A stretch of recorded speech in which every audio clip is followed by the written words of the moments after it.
welcome to another episode of Fan vs. Fan. We're talking Game of Thrones Season 5, Episode 5.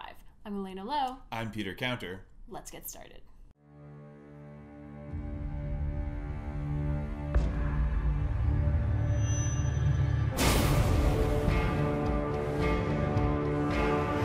Sansa's in danger even if she doesn't realize it.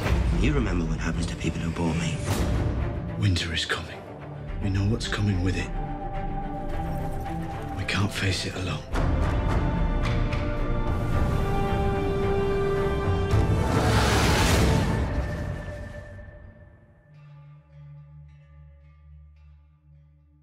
This week, up at the Wall, people decided it's alright to talk in libraries. Sansa learned that Ramsay's favorite dog has been neutered. And Jorah lies about getting touched by an angel. And Dany finally learns what compromise is. And now a moment of silence for all the characters that we lost this episode.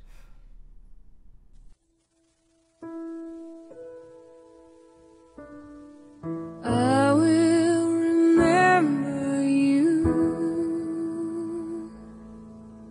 Will you remember me?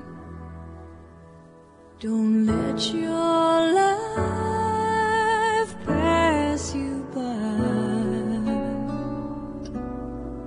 Weep not for the memories.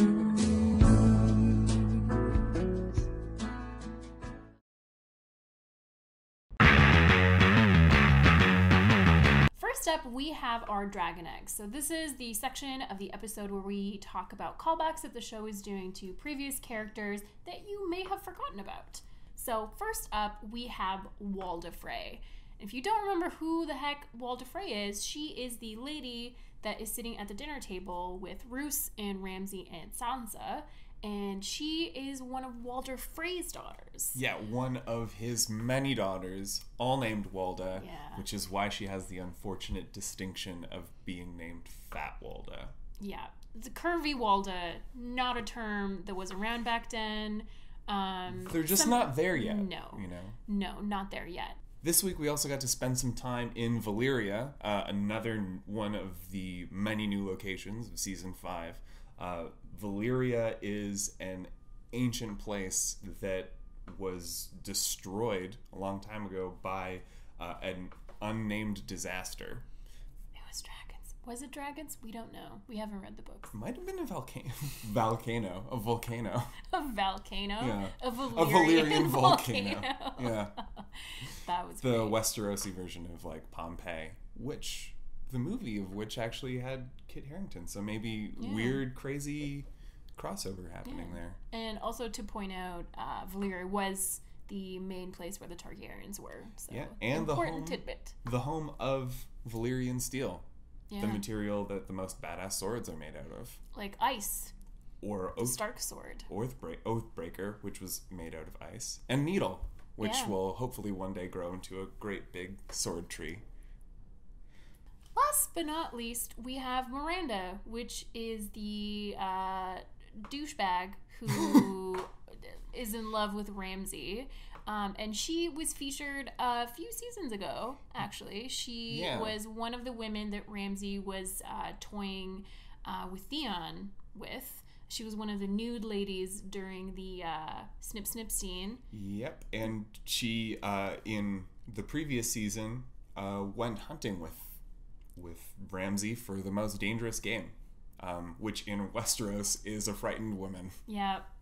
So that was Miranda. She's an asshole, and hopefully she's gonna get what's coming to her, because I kind of doubt that Ramsay is cool with him, with her playing with Sansa. Yeah, I you kind don't of doubt it. Like, I know that Westeros is all about power plays, and that's how you make anything out of yourself, but you don't start your power plays with Ramsay.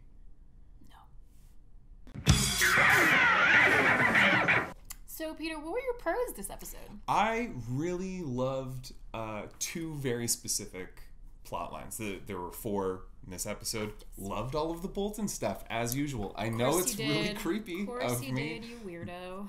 But I think that it's nice that we have these villains that, as cartoonish as they could be. We're actually spending time with just What cartoons did you watch, Peter?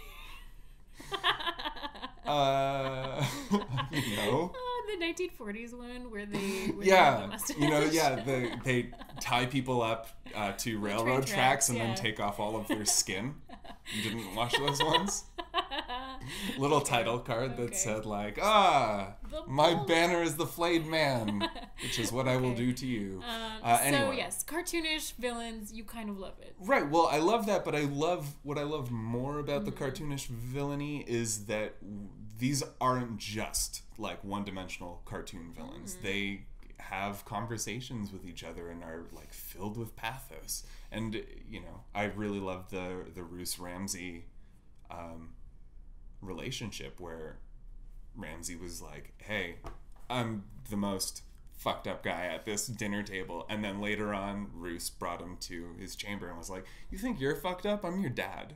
Yeah. Do you know what it takes to make a guy like you?" So in case viewers didn't notice that, what Roose was saying is that he literally murdered a dude and then had sex with his wife underneath his corpse, and that lady had a baby, and that baby was Ramsey. So yeah.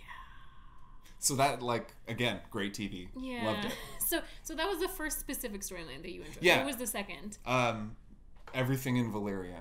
If you saw the preview that aired after last week's episode, you already knew that Tyrion was going to see Drogon, but you didn't know it was going to happen in Valyria. It's a brand new place. Really great palette, like a really great tone to this scene, and I feel like this entire season we've been getting to see really new places, and it's really freshened up like the color palette of the show. I also really liked the contemplative kind of back and forth slam poetry that they were doing in the boat, which is really great. Oh, I wish I could clap with you for you, Yeah. but I just can't. I can't actually move my hands like you could. Yeah, You but definitely like could, Tyrion. Jorah should have just been like, man, just snap. Yeah, just snaps. Yeah. Yeah, just snaps. That would have been good. What were your pros? I think one of my main pros this season and in this episode in particular were the visuals. I thought it was really great to see Valyria and a huge chunk of it as well. It's not like we got to see just a tiny bit of the seashore. We got to see the ruins and we got to see Drogon as well fly over the city. So I really felt transported to that kind of lost society that Dany is kind of mourning for, where her family is from. So it made me feel a little bit sad for Dany, and it was interesting that just viewing a landscape made me feel so much for one character. So I thought that sequence was really, really well done, and I thought they really have emphasized the grayscale this season so much, and they also mentioned how people that have grayscale turn into these monsters. So it was really cool to see what you actually become when you get touched by grayscale. So Peter, what were your cons this episode? Surprisingly, I didn't really like all of the talking that was happening up at the Walls Library. You're blowing my mind. You literally are the biggest Wall fanboy. I know. If there are any, I think you're their number one. You write their hope fan so. fiction. Just admit it. Stannis there are John. dozens of us who do, but I do love it. I am Team Stannis all the way. Have you made t-shirts yet? No, but I have a tattoo. Oh, okay. It's really Nice. great. But really, I other than learning that Stannis is a pedant, like how he corrected in the mess hall, somebody said that there would be less of somebody, and he was like, fewer.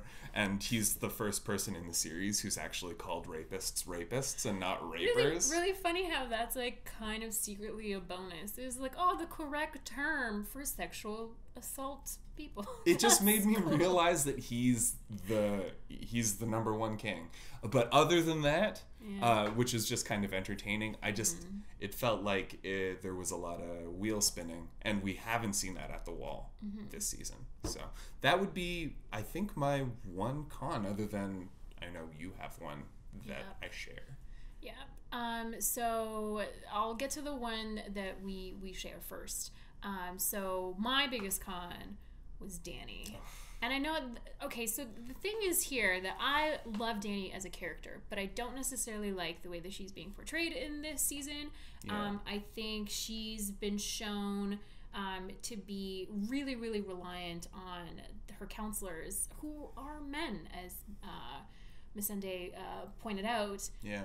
And it's a little bit annoying to feel like, oh, like, man, like, I really wish Jorah would get here to, Yeah. set her straight. And I shouldn't be feeling this way about a character 5 seasons in, especially after seeing her make so many incredibly competent and very strategic military decisions. Yeah. It's almost jarring to see her struggle so much. Mm-hmm.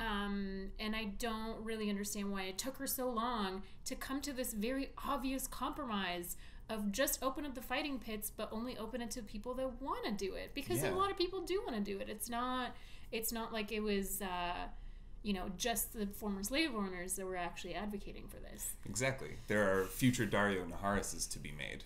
Yeah, like the dragon scenes, as much as I love them, I loved the dragons taking amazing. apart that. And, usually I hate the Bolton stuff, but the dragon stuff, I'm like, it's a dragon doing it. I'm totally cool with people Right. getting murdered, as long as there's some sort of mythical creature is involved. But yeah, so it's as cool as those scenes were, it almost felt like they were completely useless, because by the end of the episode, she was like, oh yeah, I guess I shouldn't have murdered that guy with the dragon. Maybe I should marry this dude. Yeah. I don't know, like, do you think there's actually like some sort of reason why she's marrying that dude? Well, I who's mean, clearly evil. there's the optics on the situation. Obviously, she's but she'll also have like more of she'll have more pull on this very elusive demographic that she just can't seem to nail. Yeah, so it was a little bit annoying to see her wait so long to get to that solution, and then to come to a decision that wasn't immediately obvious as to why it was the correct one. Right. So the last bit that we need to talk about, it's a con for me, but it's a pro for you. Yeah. Which is high drama on the set of Fan Putting the versus Fan. verses in Fan versus Fan this week. Yeah, so I really hated the pacing. From my perspective, a lot happened, but for some reason the pacing just felt so slow that it just felt weighed down to me. Like, it felt like we took forever to get to scenes. Maybe it's because we had half the characters that we normally do. We didn't see any of Jaime. We didn't see any of Arya either. So maybe that's part of the reason why I felt a little bit slow. That's definitely going to be part of why it is. I just prefer this slow pacing in comparison to, say, the breakneck pacing of last week. I like scenes where people just share poetry in boats, or talk about how much they hate each other for 5 minutes on screen at a time. I just think that is something.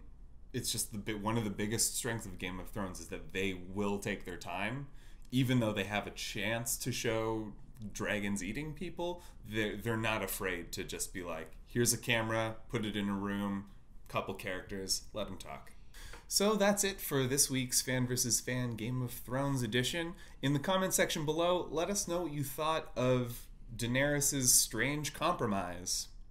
And also, do you like the way that Dany is being written this season, or am I crazy and you actually love it?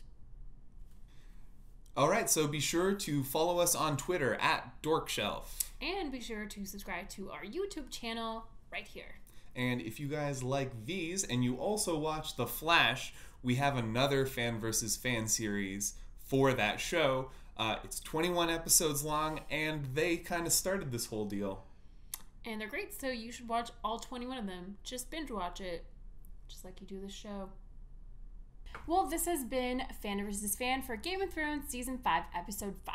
I'm Elena Lowe. I'm Peter Counter. And thank you so much for watching. Kicked him out.